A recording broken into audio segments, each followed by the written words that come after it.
nakasaad sa Old Testament na walang nakakita sa mukha ng Diyos dahil pag makakita ay siya ay mamamatay. Meron yun, nakasaad yun, pero hindi ko lang na matandaan kung saan. Ngunit,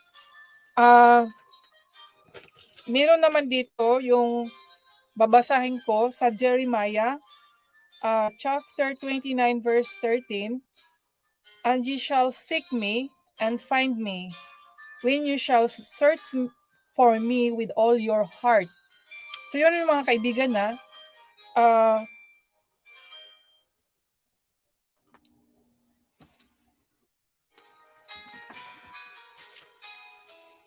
"And you shall seek me," sabi, hahanapin natin ang Panginoon at makita natin siya. At ating i-research from our heart.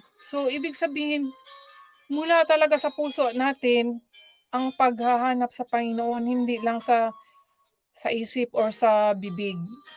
Mostly tayo bibig lang, salita lang tayo ng salita, di ba? Iwan ko lang sa inyo ha. Ako nag-example lang ako eh. Example ko na lang uli ang sarili ko. Kasi mahirap na kasi mag-mention ng ibang tao or mag-point ng tao kasi mahirap na, hindi natin alam puso. Sa akin na lang. Kasi dati talaga, sabi ko na, naniniwala ko sa Panginoon, ngunit hindi ko siya kilala. Iba kasi ang I know God and I know God and ano ba yun? I know, nakilala at yung kilala, di ba? Di ba dalawa ang ano diyan mga kaibigan eh. Yung alam, I know, alam ko ang Panginoon. Kilala ko ang Panginoon. Ibang-iba yun. Ang kilala ay parang nakita na talaga niya ang mukha ng Diyos, di ba? Yun yung diferensya doon. So parang si David, alam niya na ang mukha ng Panginoon. Nakita niya ng spiritually yun, mga kaibigan, hindi yung images, ha? Sabi nga niya dito Diyos, maawa ka sa amin at pagpalain mo kami at pasilangin nawa niya ang kanyang mukha sa amin.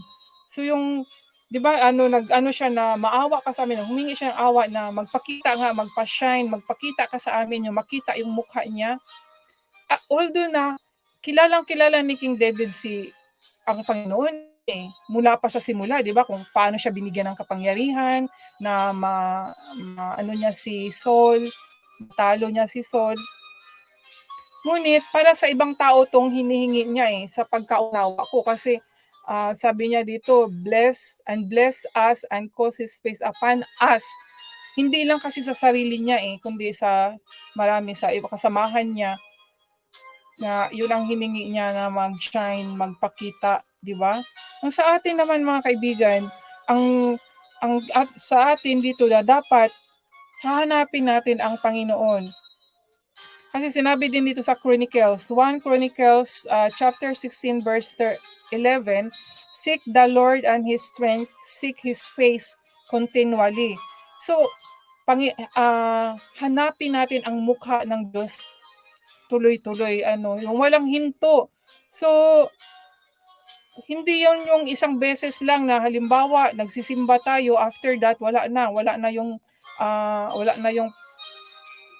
kaugnayan sa Panginoon, hindi na natin na naputol na, nag-iba na naman ang landas. So dapat continuously. At sinabi dito sa Matthew chapter 7 verse 7, "Ask and it shall be given you. Seek and he shall find. Knock and it shall be opened unto you."